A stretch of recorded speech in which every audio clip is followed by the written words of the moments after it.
Hola amigos, bienvenidos a otro video de su serie de curso de Excel. Esta vez vamos a continuar con el curso de Power Pivot y específicamente vamos a ver el punto correspondiente a las herramientas de cálculo de Power Pivot KPI, Key Performance Index, por su acrónimo.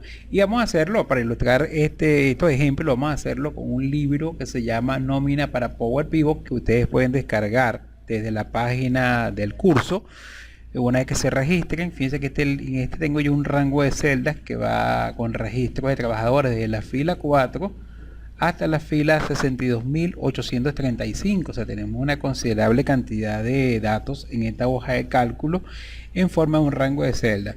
Una forma también de llevar los datos de Power Pivot, y quizá la forma más rápida, aparte de la que hemos visto en los videos anteriores, es la siguiente. Ok, fíjense que estamos entonces en la hoja de Excel, nos vamos a nuestra pestaña Power Pivot, que la tenemos activada ya, y en este caso vamos a indicarle de la sección tabla agregar a modelo de datos. Okay, entonces indicamos aquí que queremos agregar a modelo de datos y automáticamente fíjense que se abre una ventana similar a la que se abre cuando queremos convertir un rango de celdas en una tabla, y te muestra la selección de rango de celdas que él detecta y que va a convertir en una tabla y llevar a el entorno de Power Pivot. Acá tenemos entonces la ventana, fíjense que automáticamente detecta el rango de celda. En este caso va de la celda A3 hasta la celda N62835. Como el mismo cuadro de diálogo de la tabla, recuerden marcar la casilla mi tabla tiene encabezado para que reconozca los títulos que están en la primera fila del rango de celdas como los títulos, en este caso de la columna de la tabla que va a importar, en este caso a Power Pivot. Ahora le indicamos aceptar y se abre el entorno de Power Pivot importando la información en el modelo de datos, y este nos va a servir de ejemplo para ilustrar entonces el uso de los cálculos tipo KPI que podemos visualizar en nuestras tablas dinámicas. Fíjense que está preparando la ventana de Power Pivot. Esta es la forma también directa de agregar tablas o rango de celdas al modelo de datos de Power Pivot, ya sea para crear un modelo relacional o posiblemente para manejar los datos de una sola tabla. Aquí todavía está preparando la ventana de Power Pivot, ya que tenemos más de 60.000 registros que está procesando para importarlos entonces a el entorno de esta aplicación, y posteriormente vamos entonces a ver la explicación de cómo crear los KPI en esta tabla dinámica. Bien, aquí tenemos entonces ya la data cargada en el modelo de Power Pivot, la cual importó de un rango de celda que tenemos en el libro, y vamos entonces a hacer lo siguiente. Siguiente paso, vamos a crear una tabla dinámica con este ejemplo. Tabla dinámica, ok, y lo vamos a colocar en una hoja nueva dentro del libro. Vamos a colocar aquí que queremos una tabla dinámica, ok, en una hoja nueva, y vamos a colocar por ejemplo una tabla dinámica para sacar algunos indicadores de la tabla 1, que fue la que tomamos. Entonces vamos a clasificar los trabajadores por sucursal y lo vamos a colocar entonces sucursal en filtro. Voy a aumentar un poco el tamaño aquí de la sección donde está la tabla dinámica, y en el área de filas vamos a colocar por ejemplo vamos a colocar los departamentos. En el área de fila tenemos los departamentos, y yo quiero ahora comparar por ejemplo con un indicador cuáles son los trabajadores que están por debajo del promedio y cuáles son los trabajadores que están en el promedio por encima del promedio. Para eso voy a crear un campo calculado. Okay, nos vamos entonces a Power Pivot, okay, y de aquí voy a agregar entonces un campo calculado. Okay, entonces aquí vamos a agregar entonces un campo calculado. Para agregar un campo calculado a esta tabla dinámica que viene de Power Pivot, y la idea de este ejercicio es revisar quiénes están por debajo de la media esperada de los sueldos. Nos vamos a ir entonces al menú contextual Power Pivot, medidas, y vamos a agregar una nueva medida. En este caso recuerden que la medida funciona como un campo calculado para el área de resumen o el área de sumatoria de valores, que tenemos entonces el asistente de medida con respecto a la tabla 1. En caso que tengamos varias tablas, el nombre de la medida en este caso es media de sueldo. Y observen acá que la diferencia, y aquí vamos a empezar a ver lo que se refiere a fórmulas DAX. Las funciones en Power Pivot están en inglés. Por ejemplo, si quiero saber el promedio de los sueldos, entonces sería averaje. Averaje, la ventaja es que tenemos autocompletar. Aquí tenemos entonces averaje.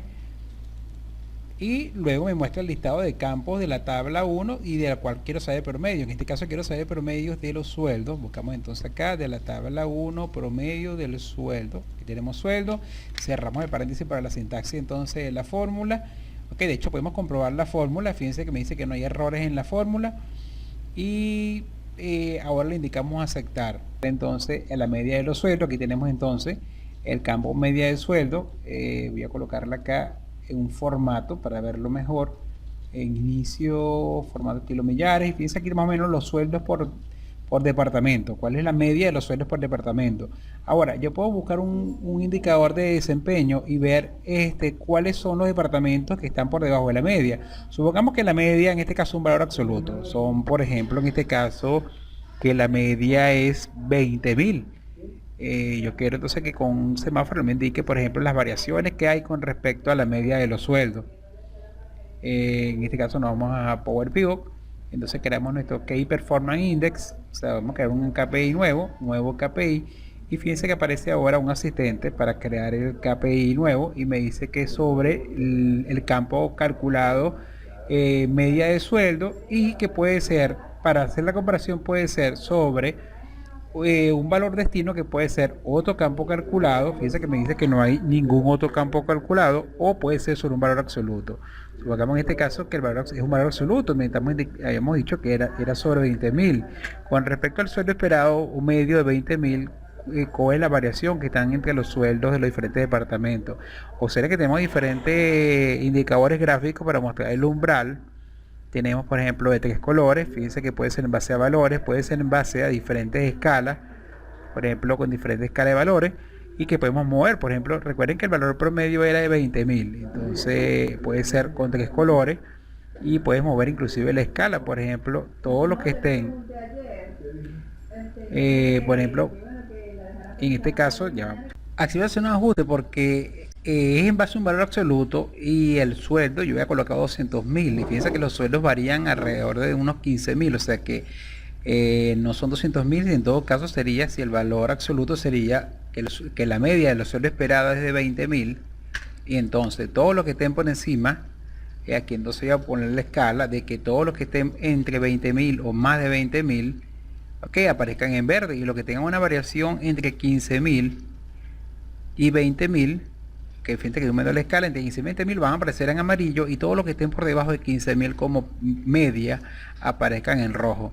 Ok, fíjense que puedo indicarlo en este caso. Puedo escoger el conjunto de iconos que va a identificar. Pueden ser los semáforos normales, pueden ser iconos con relleno, pueden ser iconos sin relleno, que pueden ser figuras geométricas, pueden ser en este caso indicadores, por ejemplo, en forma de barras verticales, o una cuadrícula, o de una torta que se va rellenando. Yo voy a escoger, por ejemplo, los iconos con relleno en forma de círculo, y aquí tenemos entonces la configuración. Aceptar. Ok, en este momento él lo que hace es colocar por defecto una columna numérica con el valor que va a comparar, pero nosotros lo que queremos mostrar es mostrarlo en forma de icono. Ahora fíjense que en la lista, en la tabla, tenemos ahora el campo que acabamos de crear. Fíjense que aparece en forma de semáforo el indicador tipo KPI, y acá voy a colocar entonces que quiero mostrar el estado, y acá tenemos entonces el estado del semáforo. Okay, aquí podemos entonces señalizarlo, por ejemplo, colocarle aquí, por ejemplo, estatus, y aquí podemos ver entonces por departamento quienes están en la media esperada, que era de los 20.000 mensual. De hecho, si le damos formato a la columna, podemos visualizarlo mejor. Aquí nos vamos a inicio, estilo millares. Observen que en toda la empresa, fíjense cuáles son quizás los departamentos que están en la media, por encima de la media, lo que tienen una variación de 5.000 por debajo de la media, y lo que están mucho por debajo de la media de 15.000 y menos. Y como tenemos un filtro, podemos filtrarlo, por ejemplo, por sucursal. Por ejemplo, vamos a aplicarlo, por ejemplo, a la sucursal de Caracas, y fíjense que los indicadores se actualizan dependiendo de la sucursal. Esto sería aplicable, por ejemplo, a la sucursal de Caracas. Y este es un ejemplo de un KPI sencillo. Fíjense que tuvimos que crear una fórmula DAX, y luego entonces con el asistente de KPI, entonces fíjense que podemos mostrar algunos elementos de la data que está analizando de esa nómina de de esa nómina que estamos usando como en el modelo de datos de Power Pivot.